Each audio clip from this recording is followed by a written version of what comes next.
Well, good afternoon.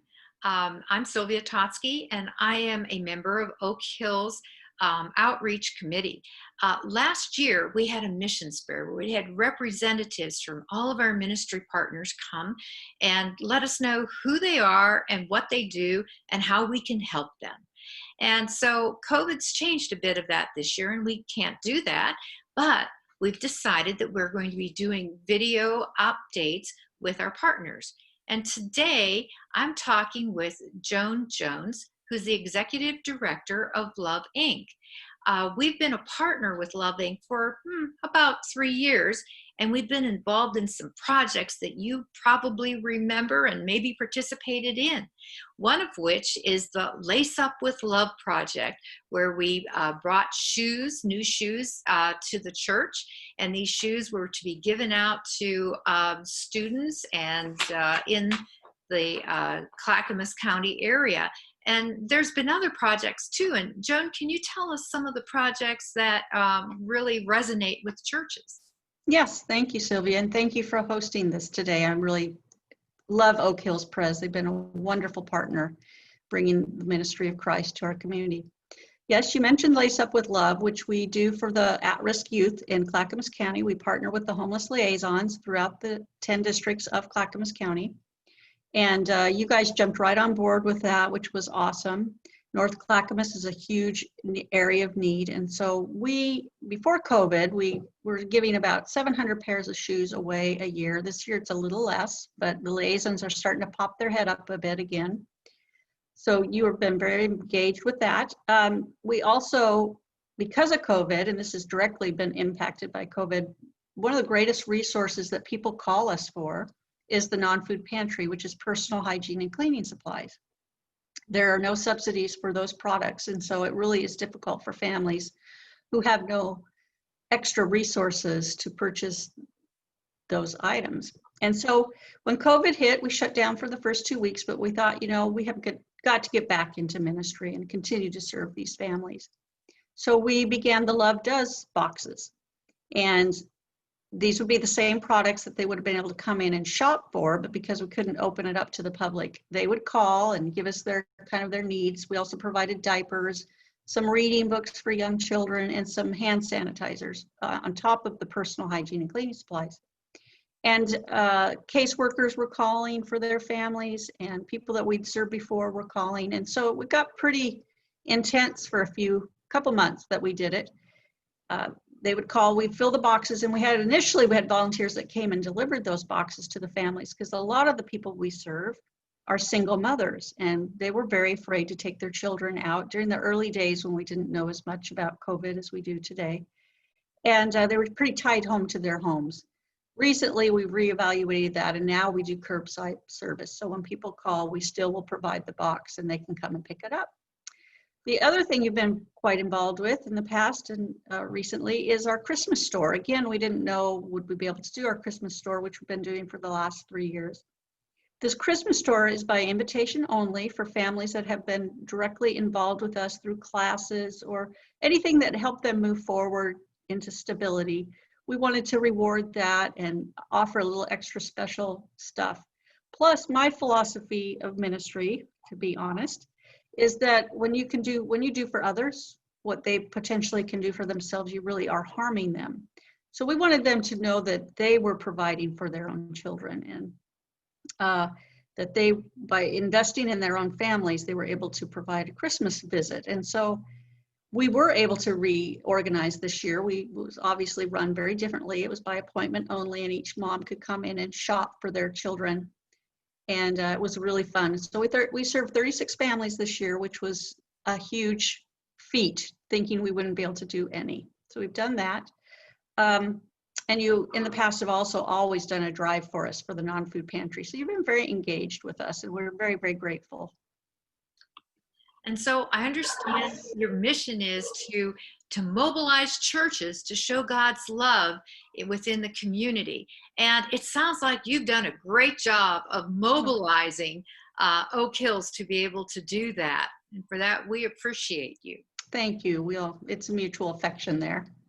So, the pandemic it ain't going away for quite a while. So what do you see in the future that is going to happen, and what are your longings for things to change? Well, we are really passionate about doing face-to-face ministry because people change in the context of relationships. So it's been a real challenge to try to do things over the phone and minimal contact. But we anticipate that we will continue to have to conform to some of those rules. However, we really felt it essential as women, and we've seen an uptick in interest of spiritual things due to the fear and anxiety that I think people are suffering during this period. So we did restart our Bible study. 3 women are attending that, and then our domestic violence group support, which is also 3. We limited to 3 guests, and that's been awesome. And later I will share a story of transformation in one of the women's life because she's being exposed to God's love through scriptures and through fellowship with believers. So, even in the midst of COVID, God is at work, and it's exciting to see that happen. So please tell us that story. Okay, I will. So I will call her name Sarah. Sarah came to us. And it takes a long time. There's not a quick fix for people. So she came to us over a year ago, I think. And what typically draws people is one of our ministries, one of our material services that we provide. And she came from, she was a referral from a domestic violence agency who knew that we had baby items. And so she needed some things for her 2 young boys. And so we provided those. Well, she connected with our ministry leader, Mary. And Mary is a wonderful relational person. And she just continued to love on Sarah and send her little text messages once in a while and say, I'm praying for you, or, some encouraging word. And when Mary realized that she also needed furniture and other things, she connected her to our clearinghouse. So she came in and we were able to provide furniture and linens and household goods. So the credit was building, I think, for her to see that we weren't a fly-by-night. We wanted to be investing in her life. Well, she had come from Southern California with her mother, and then had gotten in a relationship up here and was a domestic violence victim. Her son, who has cerebral palsy, she was very concerned about his well-being, but she wanted to get a job to support him. And so we connected her to Brenda, who was we work with, who's a vocational specialist, and worked with her, getting her some work. And then she met with Cindy, who is our counselor here at Love Inc.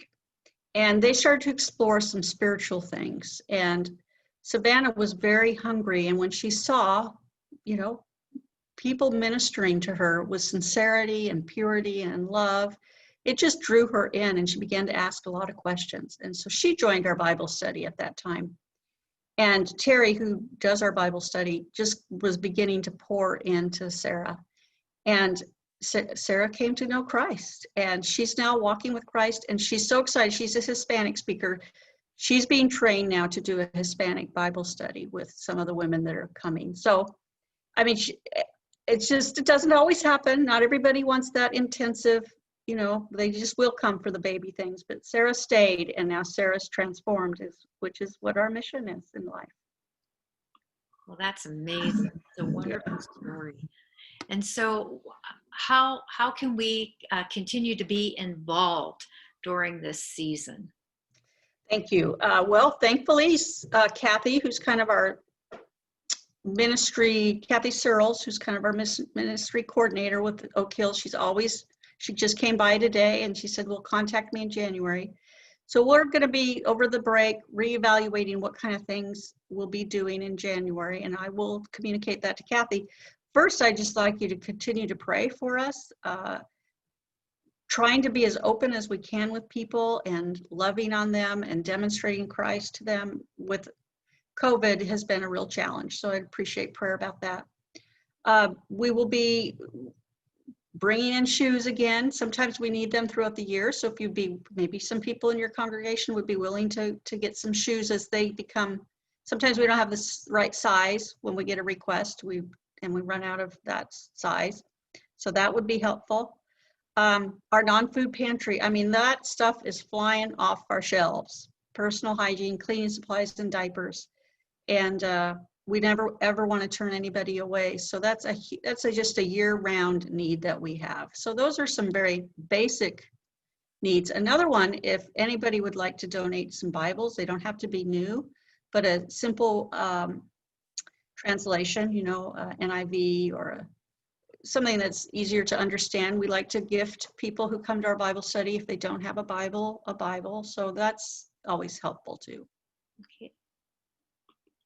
Well, I think that will give us a lot to work on, and we'll, Oak Hill, stay tuned, because we'll let you know when the next shoe drive is and where to bring the Bibles. And we just want to really be good supporters of Love Inc. And so thank you for giving us an outlet to show our love to the people of Clackamas County. Thank you, Sylvia, and thank you, Oak Hills Pres. You guys are a bright light in our community, and we greatly appreciate you. Thank you. All right, bye-bye. Bye.